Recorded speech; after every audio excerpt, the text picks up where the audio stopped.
Hello, and welcome to Book Passage, where today we are presenting a special online event in partnership with Books and Books in Miami.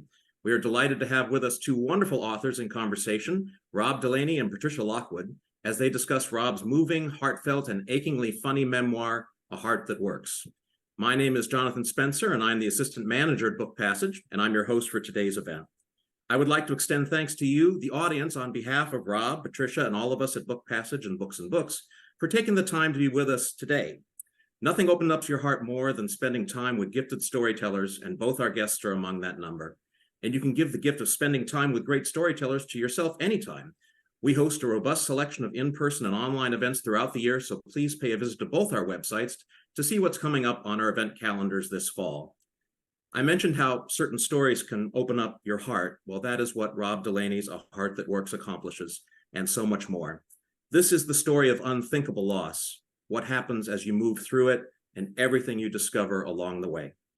In 2018, Rob's 2-year-old son, Henry, died of a brain tumor. This is his intimate, soul-bearing, and beautifully written memoir of Henry's beautiful, bright life and the devastation of his loss. To read it is to share in a profound, honest, and even touchingly funny experience that has the graceful benefit of offering solace to those who have faced loss in their lives. I was particularly touched by Anne Lamott's response to the book. She wrote, "I love this book, and it is a tough ride, filled with grace and beauty and unimaginable pain. I cried a number of times, laughed a lot, grieved with the Delaneys, and underlined so many moments of courage, exposure, humanity, and the deepest meaning. All I can say is wow." Rob Delaney is a comedian, actor, and writer. He is widely known as the award-winning co-creator and co-star of the critically acclaimed Amazon Prime comedy series Catastrophe. A Heart That Works is a New York Times bestseller and has been listed on numerous best book lists from The New Yorker, Entertainment Weekly, USA Today, and Mother Jones, among others, as well as being honored as a New York Times Editor's Choice.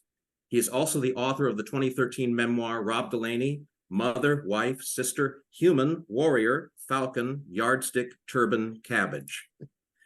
Joining Rob is Patricia Lockwood. Patricia is the author of the 2021 best-selling novel No One Is Talking About This, which was a finalist for the Booker Prize and the Women's Prize for Fiction. Her 2017 memoir, Priest Daddy, won the Thurber Prize for American Humor and was named one of The Guardian's 100 Best Books of the 21st Century. She is also a poet, and her work has appeared in the New York Times, the New Yorker, and the London Review of Books, where she is a contributing editor. And though we are gathering virtually, we will be happy to take some of your questions toward the end of our time together. Just type your queries in the chat, and we will try to get to as many as possible toward the end of the event. Let's welcome Rob and Patricia. Hi, everybody. So, I'm just going to jump right in. Okay. As the person who is ostensibly interviewing you, I don't ever do interviews. It's possible that I'm not that interested in other people, and that is the reason why. But when you wrote to ask me to talk with you about this book, I think I responded within like 2 minutes or something like that. And the reason was because I wanted to talk about Henry. So in the book, you say that you love it when people bring up Henry, that like you want to talk about him, you've probably been thinking about him. So they're just entering into a place that you're already, residing, right? So they're like already coming into that place. And that's how I felt. Like, I feel a lot of people shy away from talking about death. They become afraid of bereaved parents. But for me, I felt like I almost had an inappropriate hunger to hear about Henry and to just know everything about him. Oh, well, thank you. And, for anybody who might have tuned into this because it's a link that I posted or something, and if you don't know Patricia, her wonderful book that was just mentioned, Nobody Is Talking About This,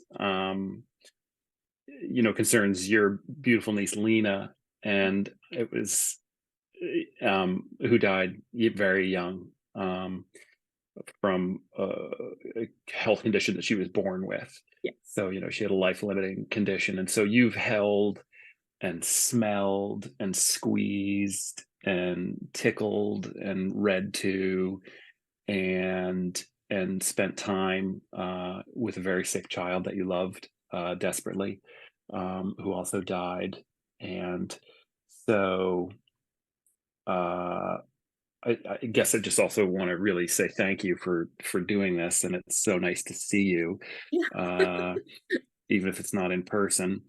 Um, but yeah, right. Like if you are responsible for the care of a little tiny person that you watch come into the world, and you love them, and because of genetic predisposition, and just because you wind up getting to know them and they're just cute and wonderful, when they die, you that does not end your relationship with them. And so I one thing that I'm happy about that Henry's death didn't change in me.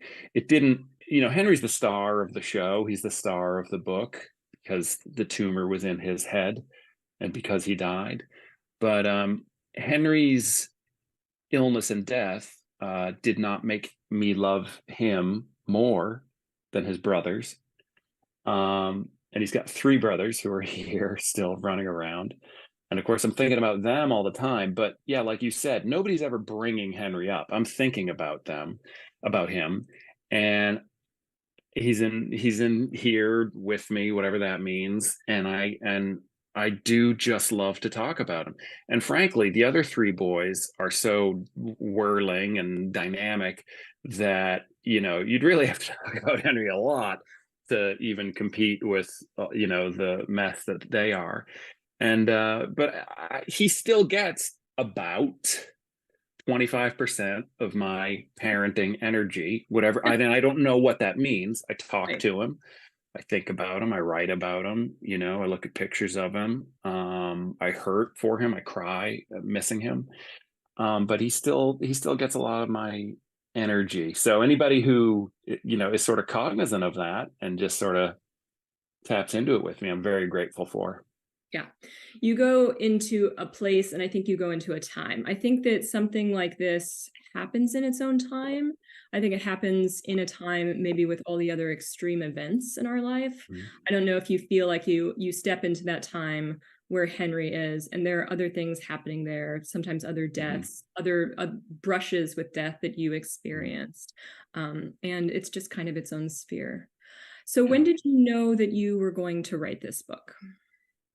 Well, it's funny, I have such a sort of quotidian, unsexy answer that I really love to give. And that's that an editor asked me to write the book. I'd thought, I'm sure it'll Yeah. stay hydrated, that I will write, it'll creep into the things that I make. How, though, I'm not sure. And but a wonderful editor named Harriet Poland at Hodder in London wrote me a letter where she said that she'd heard me on the radio talking about Henry, and she'd read some articles I'd written, and also that when she was a young teenager, her dad got a brain tumor that killed him, and she, with her brothers and her mom, nursed him through that process. So she said she thought she'd be a good editor for a book that she thought she'd like to read from me. And so I very hastily, before I even got back to her, started writing and wrote, a chapter or so, very angry, and Yeah. sent it to her. I said, "Hey, I read your letter, and this is what you're going to be looking down the barrel of if you want this book. What do you think?" Expecting her to be like, "Oh, never mind." And she read it and was like, "Yeah, let's do it." So I was Yeah. like, "Oh, well, Yeah. okay." And so very grateful to Harriet for that letter, and for her help and guidance and editing skill, which was formidable. And so that's why I wrote it. Because why? Because a girl, a woman now whose A dad died woman. when she was well, she was a teenager, she was a kid when her dad died. Um, loved her dad and missed him. And I wrote a whatever, an article in the newspaper or something, and she said, so it was missing somebody in a loving way that, you know, led her to reach out to me, and that created this book. So I'm very happy that the seed for the book came from that. Yeah, I would say, as I was reading it, there was such a quality to it that I wanted to try to describe. It was almost like effortless, like Henry's puking the way you talk about it. It's just something that has to come out of him because something is, you know, pressing on Yeah. this nerve back here. I was with my sister this weekend. She has a new baby daughter named Rosalind. And yes, she's very sweet, and it's extremely emotional, you know. We talked especially about the fact that you bring a new person into the world, and nothing is replaced. If your child has died, if you have another child, there is no there is no hole that gets filled. You have like created an absolutely individual essence, or helped one come into the world, and it's gone. And then you bring in a new one. And so this experience, it can sometimes feel like the closing of a circle, or that something has come around, but it makes you even more perhaps aware of the absolute individuality of what you lost. So Big time. what we talked about was that there wasn't really a book like this, that it was so angry, and that we really, really appreciated how angry this book was. That's what we said. Yeah. Well, I thank you for saying that, you know, and anger is something that I grapple with, you know, like people get angry in my house. I've got 3 boys, 2 approaching adolescence, and I have an adult wife. And then I'm me, you know, a 46-year-old gigantic person who people will get angry in my house and demonstrative, and then I'll get angry, and then people will start crying. And I'm like, I didn't touch anybody. So I don't know what to do, you know, with my anger. But I'm like really grappling with it in a lot of ways. Of course, I'm understandably angry because a child died, you know, my child. But and then anger these days, it gets a bad rap. It's almost like we're doing better with grief right now than we are with anger, and we'll have to get to it, like, as a society. It's coming. But you know, because it's normal to feel it, you know, but you don't want to, I don't know, have it turn into parasitic anger. That's a term I've read. Because you don't want to hurt anybody, but it is part of the panoply of emotions that we've got, and we got them all for a reason, you know, so you can't just cauterize out certain ones. But I felt like the kindest thing I could do, because even though I've now detailed how I'm an angry fist of a man, I do love people, and I thought that the kindest thing I could do, I sort of had this, you know, intuition, was for the book about my son that died to have a lot of anger in it. I figured that would be a better thing to put out in the world, rather than, you know, being like, you know, but then one day the sun came up, and you know, the fish were biting again, and I just thought, well, you know, we've gotten through it. And that would have been a lie. That would have been a sin to put that out there. You know, it hurts. That's okay. I might survive it if I am honest about how much it hurt. Yeah. And there was nothing like that. It was almost calm. I actually feel like a tremendous sense of calm reading the book, because I'm with someone who knows. I was in Indiana a couple months ago with Joy L. McSweeney. I don't know if you read her article about her daughter Arachne, who died shortly after she was born. I didn't know this when I sat down with her. And we just met in a coffee shop, and we sat down, and I suddenly felt something. I suddenly felt that finally we were going to get to talk about our dead babies. I felt that finally this was going to happen. And she started to talk about her daughter, and I started to talk about Lena. And it's this sense of like tremendous calm you feel being in a place with someone else who has experienced this. I think in both of our first books, so in Rob Delaney, you say all the words, say your title. Mother, wife, sister, human, warrior, falcon, yardstick, turban, cabbage. Do you ever feel like that title is a little bit time bound? Oh God, yeah. No, and what's funny is I remember. I just remembered yesterday because my niece is reading Harry Potter. That one of my pitches to Julie Grau, who published and edited this book and my first book. Yeah. I said, could we call it Rob Delaney and the Sorcerer's Stone? And she was like, no, no. But then I had done a tweet where I said, it drives me nuts how people's bios are like mother, wife, sister, human, warrior, falcon. I'm like, come on, you're a fullback or a chef or whatever. Just nostalgic. It's like incredibly nostalgic actually at this point. But going back and like looking at a book like that or a book like Priest Daddy, it's this almost like frantic desire to make people laugh as opposed to something that just came out of us because it had to. It's absolutely completely different in an absolutely different tone. Can I interrupt quickly just to say that, because you said frantic desire to make people laugh and then getting calmer later. One thing that you wrote that helped me tremendously was your piece for London Review of Books that introduced me to Lucia Berlin. Oh, yeah. And that was very special for me, seeing how she wrote, because we've got an alcoholic who's following the mountains from Alaska down to Tierra del Fuego, literally having all these different jobs.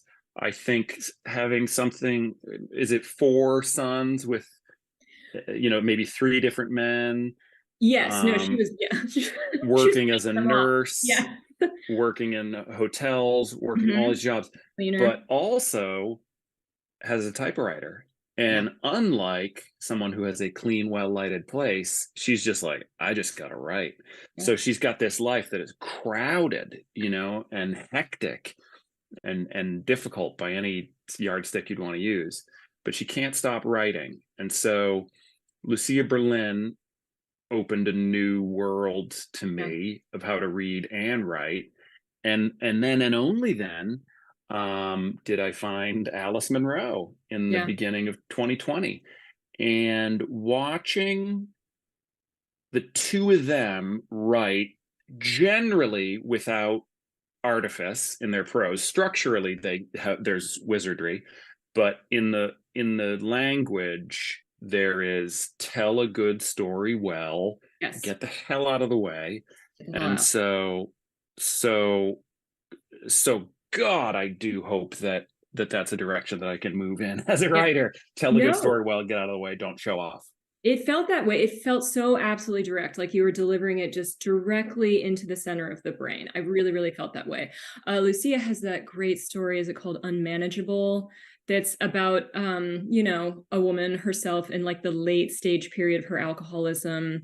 And she wakes up and, her son's laundry is still wet because she was drunk last night. She's still drunk now. She's got to get to the liquor store because she has the shakes. And it's just a couple of pages. And it is so directly delivered, like that experience. Both of us, have been there. And to think that some people who write very different things than we do can unlock a mode, or even they can show us a shorter distance between 2 points, right? Which is what we want in something like these books. I'm not like, in the second half of No One Is Talking About This, I'm not necessarily thinking about the effect it has on people. I am thinking about that in the first half. You have different things to think about when you're writing A Heart That Works. And it is like, get in there, show people Henry, and get out. It isn't about you. It strongly felt to me like we were getting to see him. But then the parts where I think he felt most present to me too were, parts where you were talking about yourself. There were some ostensibly like inappropriate things, right, that you included, like, having sex twice with your wife while your son is having brain surgery across the street. I had things like that. When I was helping take care of Lena, I noticed one day that like my tits looked absolutely amazing suddenly, because I think my body thought that I was also like being a mom, right? So it was like, we're going to give you the most stunning, perfect tits on the planet Earth right now. And I'm like in my sister's bathroom taking all of these tit pics to like record this moment in time that's actually about something, that's like me taking care of my niece. But there are these things that if you tell them to people, you would sound absolutely insane. but I was really happy that things like that were included. Well, do you know what's funny is I kind of the thing about the fact that my wife and I had sex in the like Best Western equivalent, Right. British Best Western, Yeah. that was close to the hotel, is because the doctors said it's going to be a long surgery, and it was about 13 hours. Said you get a hotel room next to the hotel, you do what you need to do, nap, watch TV, whatever, go out to eat, don't lie there on the floor, take 5 Yeah. showers, whatever. And so we were there and we were terrified. And it's true, we did wind up having sex twice, Twice. which, yeah, we don't do that, Yeah. like we're not teenagers. And so, but we were so scared. And so we were hugging, and, one thing leads to another. And it's when I wrote that, when I first draft, I was like, I'm just putting that in. Obviously, I'll take it out, but right now I'm getting it all out, Yeah. And then I showed it to my wife, and I was like, obviously, I'll take that out. It was sort of to make sure I was telling the whole truth, and then we can, slice and dice. And she was like, I think you should leave that in there. Yeah. I think that speaks to what it's like, and it's funny because at this point now, a lot of bereaved parents have read that and are like, thanks for putting in the fact that you had sex, because we felt guilty and now we don't.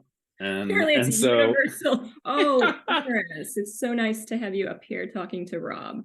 Very nice to meet you, buddies.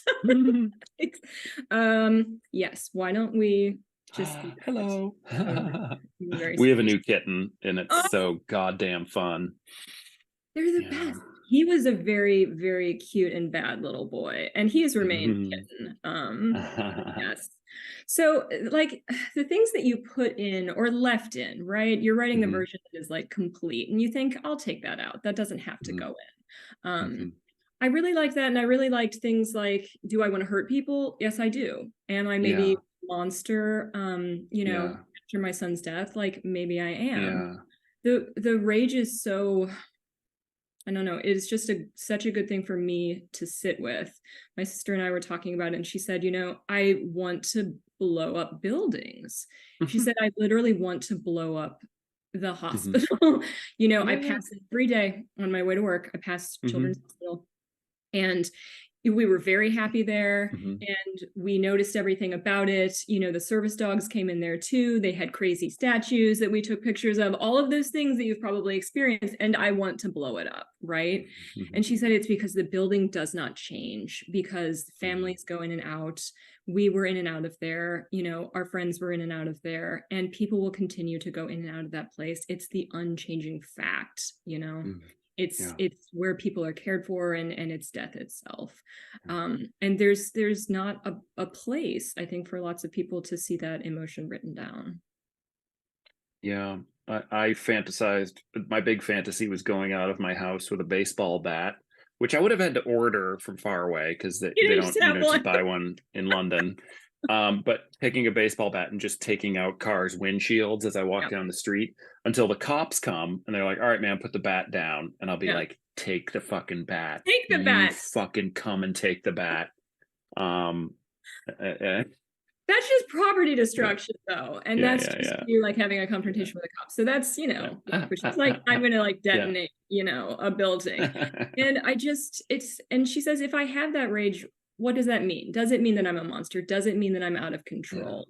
How long do we go through it? Is this something that makes it more present? If I hold on to that, you say that you crave, that danger, those situations of extremity, right? That you just get very calm in one of those. I mean, medical emergencies, low to intermediate grade trips to the emergency room, or witnessing an accident out in public. I mean, not long after Henry died, I don't know if I put it in the book. A nurse on a flight said, "Is there a doctor on board?" And I saw nobody came up, so I went up and I was like, "I'm not a doctor. I'm not even a nurse, but as you can see, I'm quite large. And so I can carry like a full man, and I'm not afraid of blood." And she was like, okay, well, we'll let you know if that becomes useful to us. Thank you. I was like, okay. But like praying I was going to have to carry a big man on my back and get all bloody. Yes. Yeah. It is crazy things like that. And then just like missing the caretaking. Yeah. I was very struck by what you said about, seeing Henry in dreams, that he's not Mhm. fixed. He has not never experienced his illness. It's Yeah. him as you had him, as we had him, and Mhm. it's the world that is able to accommodate him.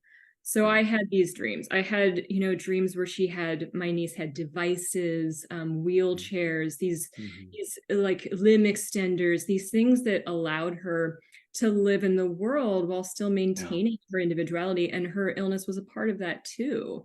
Mhm. It was like a place where we got to be with her and the world was able to accommodate her difference. Yeah. Yeah, it's funny. I would get angry at people who would send me pictures of Henry before his Right, surgery, and be like, "Why are you sending me that? Are you saying you liked him better before, and now you want me to remember him without his right. disabilities because I love him with them? So Yeah. why aren't And now that's okay. People could send me pictures anytime, any pictures of Henry. I love to look at, but for a while I was like, I only want the ones. Don't send me a picture where his tracheostomy isn't visible and Right. all his tubes. And yeah, which I get it. I understand that that was me in acute grief, and that's one of the ways it might manifest. Yeah. I mean, it's very confrontational, but I think part of that is because people do become afraid of you. Um, Yeah, they do. there are people that just disappear from your life that you don't see again, Yeah, because they can't handle it, because yeah. it's living proof that it can happen, that it can Mhm. happen to anyone and it can strike at sort of any time. I had a part that maybe selfishly I wanted to hear you read because I don't know. I would just like to hear it in your voice. Sure. It's something about you taking scuba lessons Yeah, yeah, um, yeah. in London. All right. Yeah, I've got it here. I'll read it, okay? Thank you. Um, some months after Henry died, Leah and I took a scuba diving course to get certified. Leah had always wanted to do it, so I got us the classes as a Christmas present. The first few lessons were in an athletic center in Soho. Funny that there are so many thousands of things happening mere feet from you in a city as big as London, and one of them is grieving parents learning to scuba dive in an old pool on the same street as theaters, pubs, and pret-a-mangers. When you learn to scuba dive, you do all the straightforward things you'd imagine, first studying written material and then learning how all the equipment works and how to communicate with your partner. But you also practice situations for when things go wrong, from running out of oxygen to losing visibility if your mask is compromised for some reason. For that particular drill, we would sit at the bottom of the deep end of the pool with no masks on and our eyes closed for a few minutes, then ascend blindly to safety. Before we submerged, the instructor explained that it would be scary and we might want to freak out, or indeed might actually freak out. A couple of people in the class were visibly scared. I was not. I descended the 12 or so feet and sat on the bottom of the pool in darkness and felt a lot of things, but none of them were fear. Mainly, I felt strongly that I was in a situation where if something went wrong, I could very, very quickly be with Henry. And that felt good. Obviously, there were others around me, and I was being observed by more than one instructor who presumably had incentives not to let their students die. But when we are underwater in blackness, we are some type of alone, whether we're being stared at or not. I consciously thought, I'm quite a bit closer to death 12 feet underwater and without sight than I was a few minutes ago. My son Henry did death and died not long ago. I won't take the regulator out of my mouth and inhale a lungful of water on purpose, but if it got knocked out by another flailing student and my own fin got caught on a drain and I panicked and inhaled and they couldn't revive me, well, then that would be okay. I felt like a lava lamp. The bits of plastic goop bubbling around in me were actually bits of a dark sort of peace with death, a harmony with the knowledge that my son had died and that my own death would see me walk through a door he had walked through. We would share one more thing together, and that would be fucking great. Thank you. I really like that part. And I really like the sentence where you say that mainly you felt that you were in a situation where if something went wrong, that you could very, very quickly be with Henry. And I just, wanted to hear that in your voice. I felt when I was reading this book, I was rereading it, but I was going into that place, right, where it was happening. And this is a place maybe that we like to go into, that is maybe a place that we live all the time. And, Henry is sick there, but Henry is alive. It's still happening. We know what is going to happen. We know what's coming, but we're there in that place where they're still with us, right? And it is calm there, and time is different there. And when you are down there, you feel a sort of absolute dead calm. The worst thing has already happened. And it's very, very hard to resurface from that place. So when I was reading the book, I felt myself going there, and I know for the parents themselves, it may be more of a thing where you are there all the time. Like maybe I get to surface sometimes and my sister doesn't, or you don't.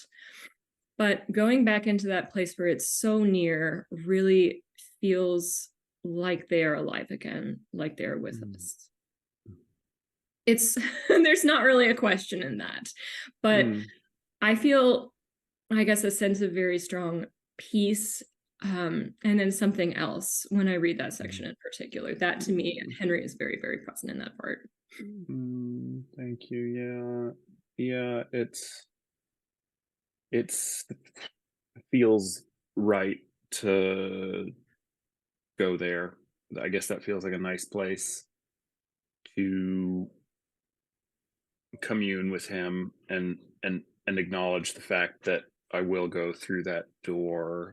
Yeah. And then I think we can probably live better in our day to day when we do touch that type of feeling / experience from time to time. I think it's good to know that there are those doors that might reveal themselves to us here and there, Yeah. And it's, it's a state of being too. And there, I think you don't have a lot of control over what your face does, or whether your chin is quivering, or whether your eyes are leaking water, or whether your voice is steady. But you are like experiencing it as it was. So it's very hard to emerge out of something like that, which is the state of writing the book. And, like trying to communicate this experience to then talking about it, which is like that place where you don't have control over whether you're communicating this grief, whether you're in fact in control of yourself.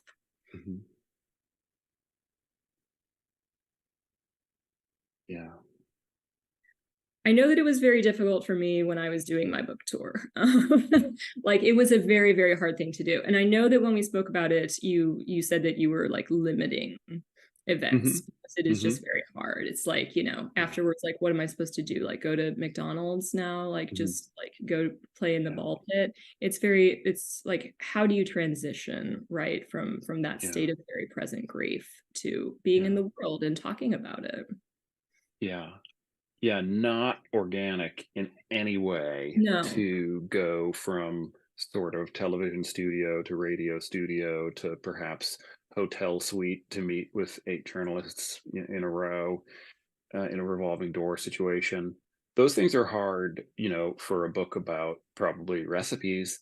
Yeah. So to think about, having to sort of, and you can't not do it. You don't forget that you're in a room with journalists who truck in things like sound bites and stuff. Yeah. Not their fault. It's just the currency. It's how it works. And so it really felt destructive. Yeah. To my just whole body. Let's just say body. Yes. A friend of mine texted me after I'd been on TV, and after my I don't know what appearance, and said, "Hey man, you really look like shit." And I was like, "Oh, do I?" And I looked, and I was like, "Wow, man, yeah, I look gray, and puffy, and beyond tired." So my working estimate was that the promotion of the hardcover aged me 12 years. And then I got back, and now I'm very youthful and You bounced spry. back. You drank But it some did fresh take blood. it Yeah. took months to reverse it, you know.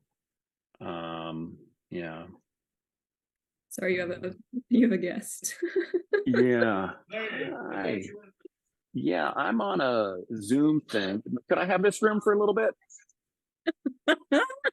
I mean, I had Fenris. Um, so So hang on one quick second, seriously. Um, oh, thanks.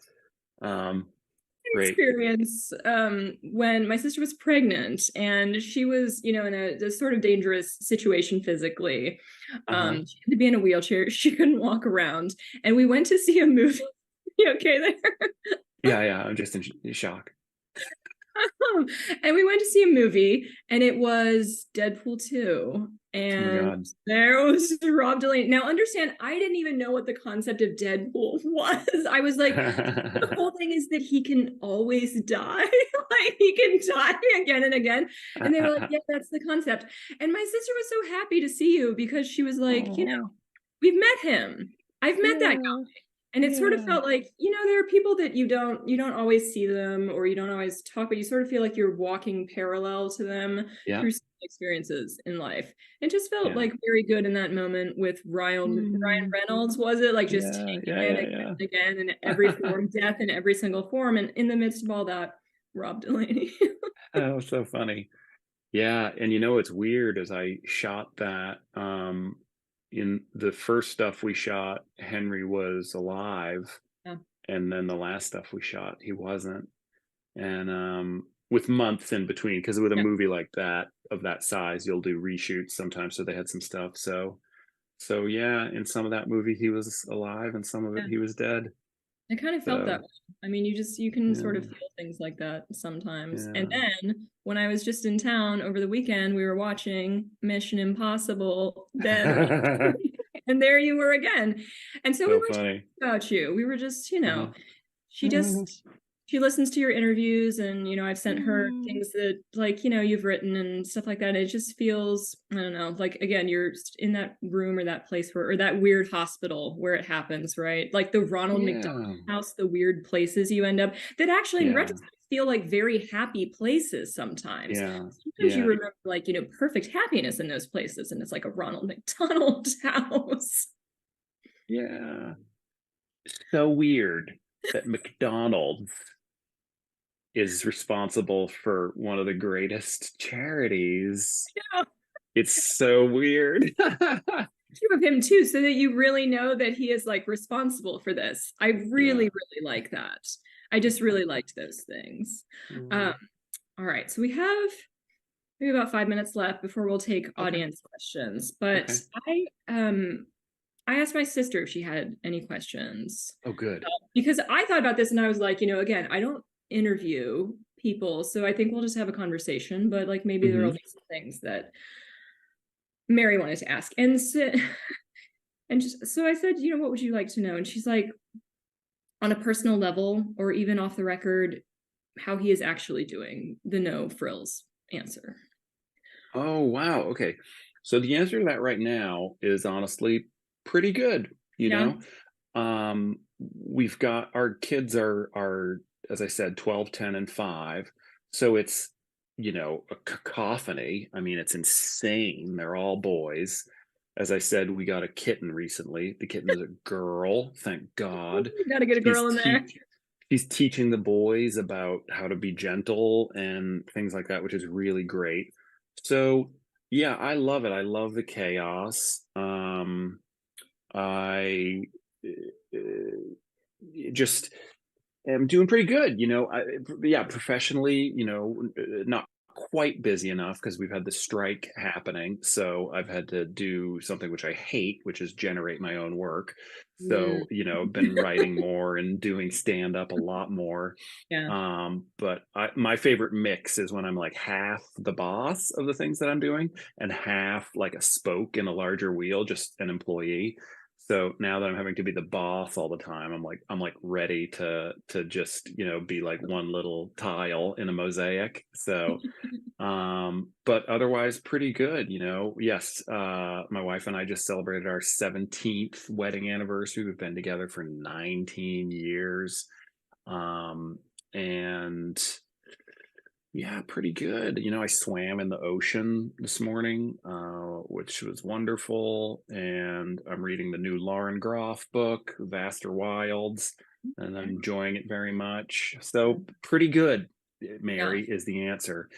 But also, Mary, I make sure to spend time with other bereaved parents, and communicate with them both, you know, face to face in person, and, you know, texting and phone calls and stuff, because they just keep me sane and I need to be with them. I must spend time for my sanity to be at a good solid 74% or whatever.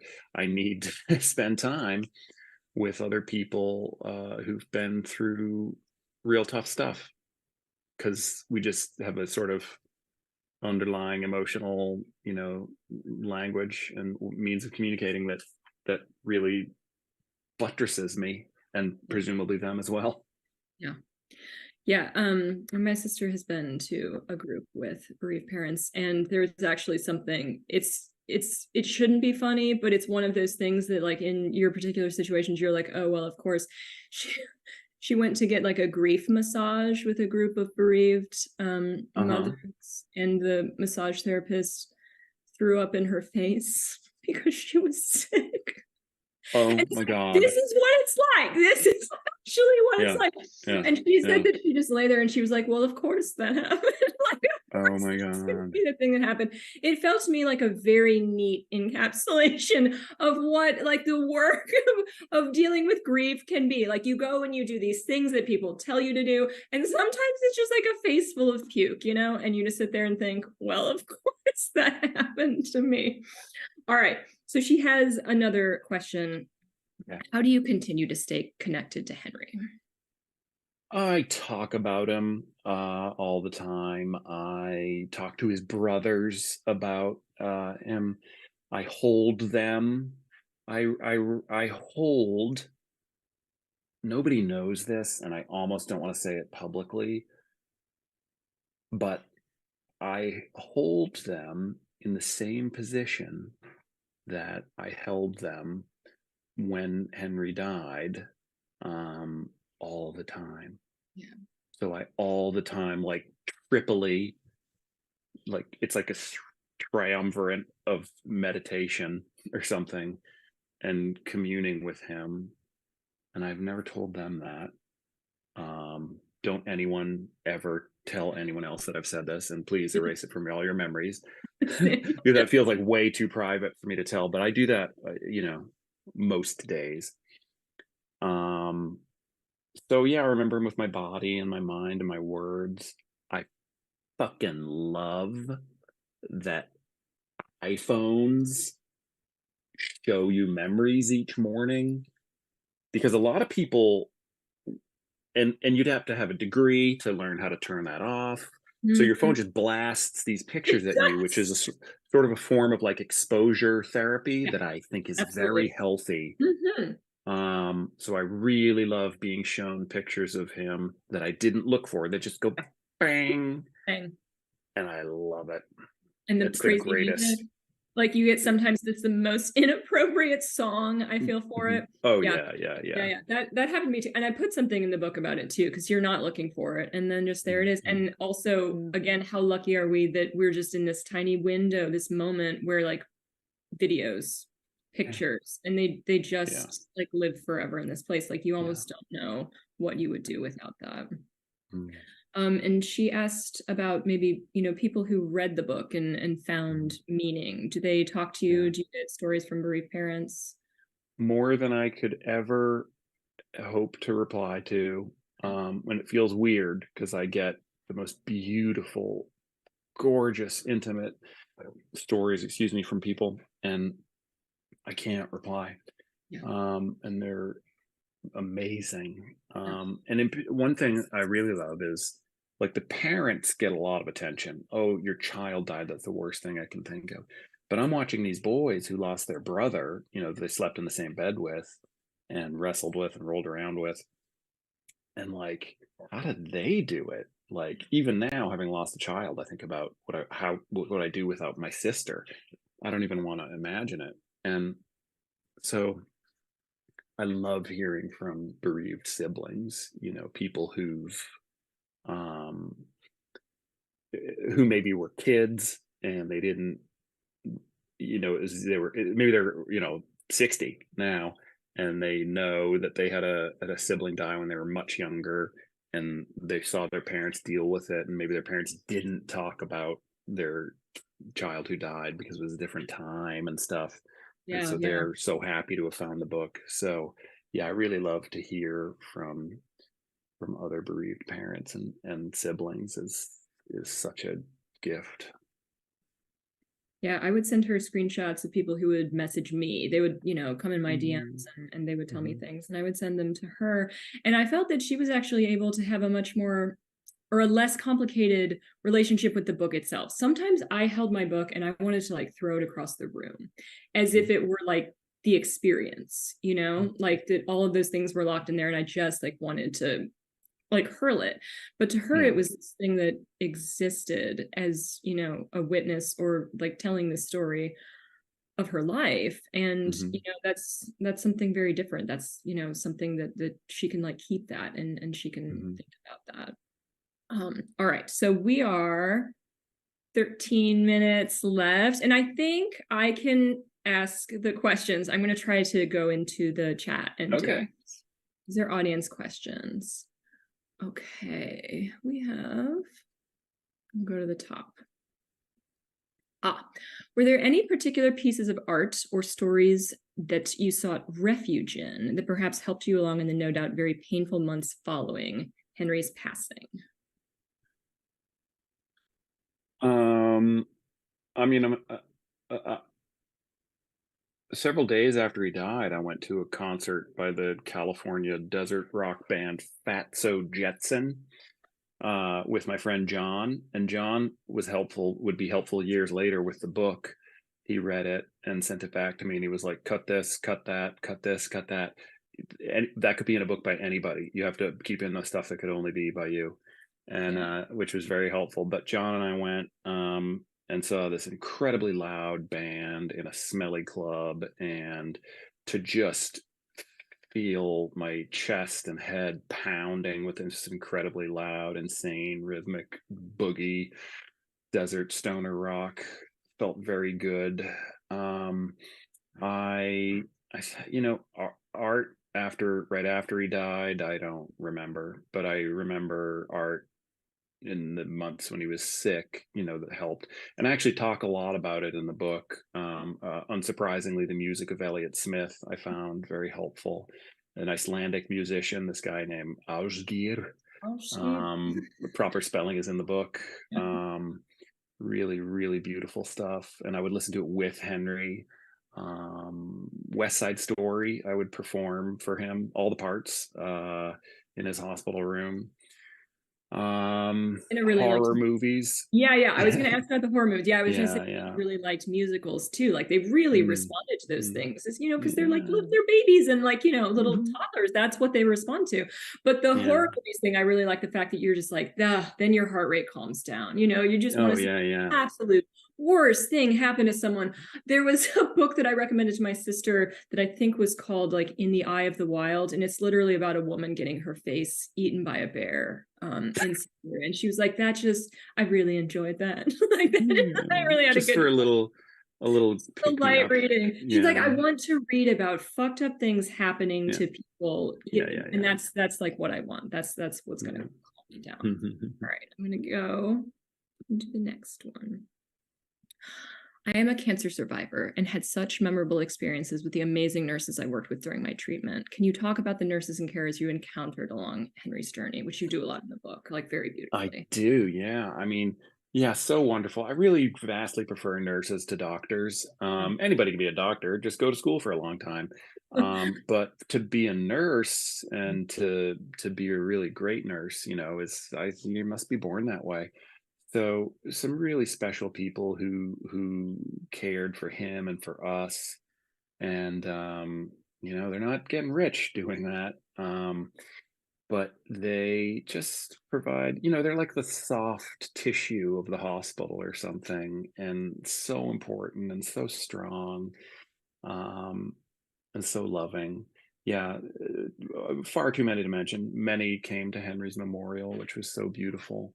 And he loved them. Oh God, did he love them? And they loved him. And so, yeah, anytime I see a nurse, I see somebody in like, a nurse's uniform, like at a pharmacy or whatever, and I want to be like, oh, I'm like, oh, I don't know her in real Like life. you I'll know just, them, yeah. It's like, or like a yeah, celebrity. Hello, like I know her. Yeah. yeah, It's when I see a priest, like I'm like, I know that yeah, guy. And yeah, he prays, yeah, like, yeah, hello. And then someone I think is asking also about singing hands, which I yeah, really love those sections as well. Can you talk about how much they yeah. meant to Henry? Right. Yeah. So Henry, in the UK, there is a communication. It's not a full-fledged language like BSL, British Sign Language, or ASL, American Sign Language, but you are doing symbols with your hands and talking if you can to communicate. And Henry could not verbally speak because of his tracheostomy, but he became very good at Makaton. And so Singing Hands are these two women, Tracy and Suzanne, who have their own channel at a lot of British hospitals on the TV where you can go and just they're singing songs and doing skits and being amazing, and are unlocking a effective, robust means of communication for children and their families and the larger world. So yeah, so we wound up getting to meet them in real life, and it was just like way, way better than meeting like Paul McCartney or Yeah. Nelson Mandela. I was like, Yeah. Like blew his mind. Yeah, yeah, absolutely. yeah, yeah. And you did an episode, or Not quite that. I did. There's a wonderful channel in the UK called CBeebies. It's like BBC for little kids, and every night before they sign off at 7 p.m., there's a bedtime story. So shockingly, there had never been a Makaton bedtime story. So I did the first one, and that was after Henry died, and that's been great because a lot of kids have seen that and have enjoyed it because it's for them, and so really grateful that Henry taught us a language that then we were able to put a little something out there in the world to make other kids smile. so we have what is your relationship with Henry now, which we talked a little bit about? Does he come to you in dreams, or do you feel he has any messages for you?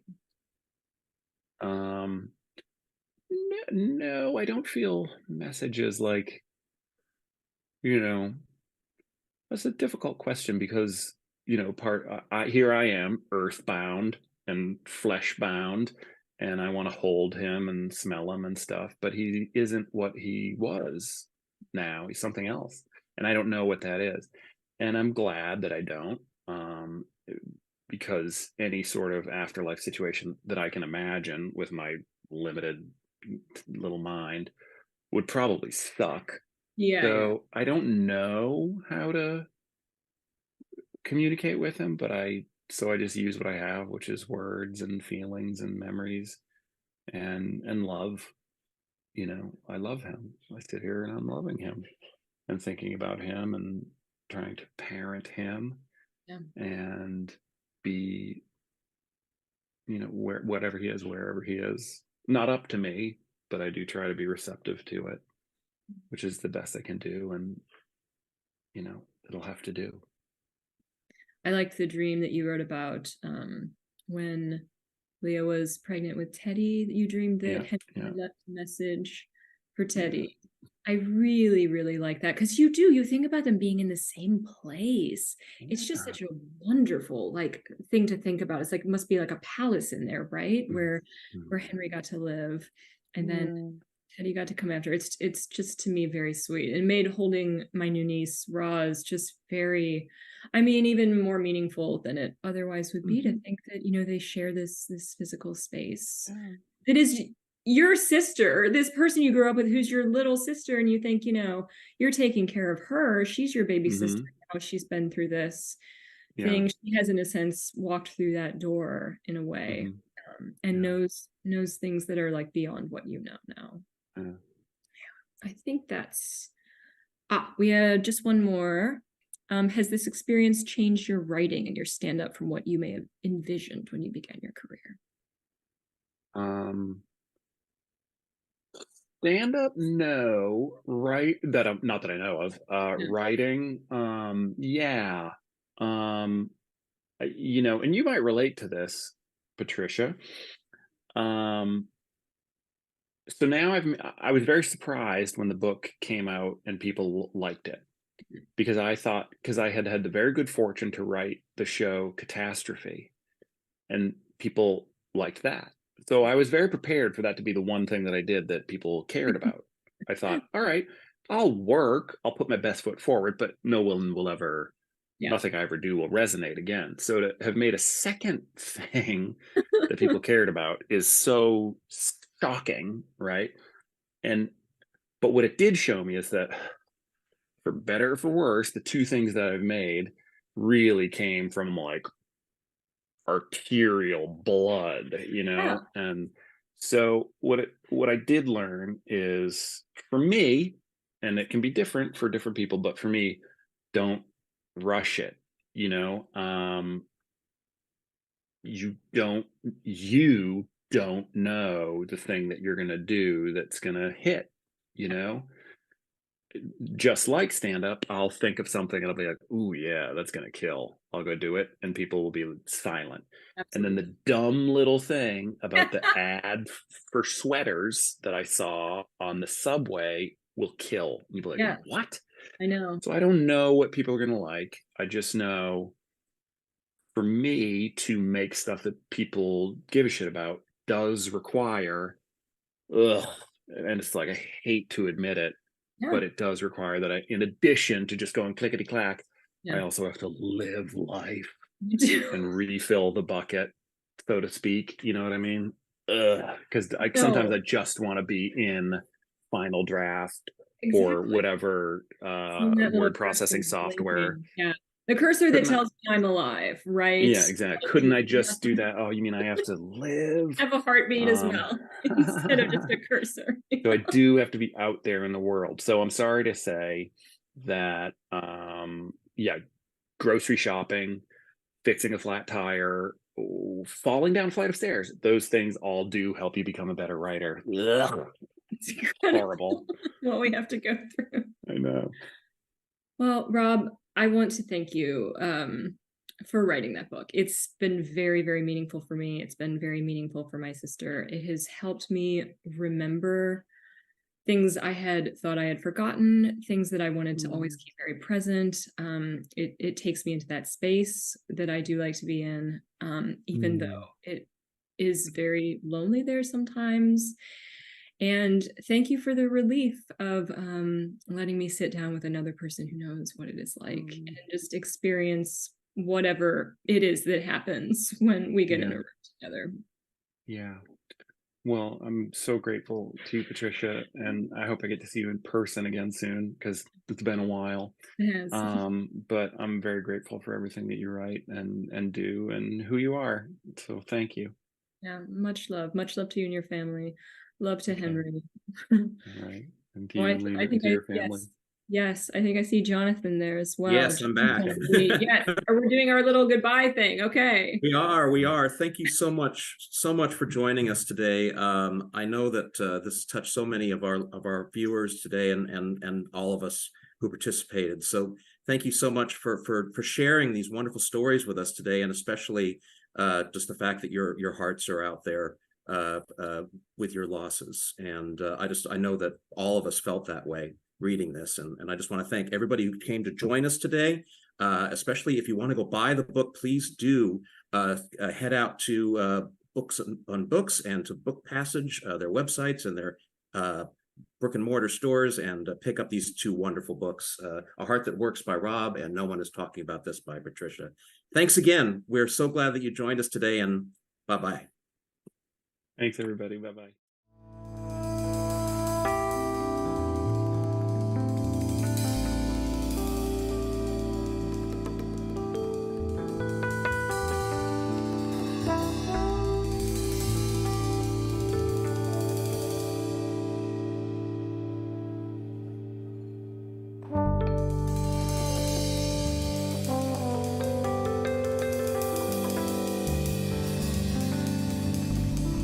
Thank you.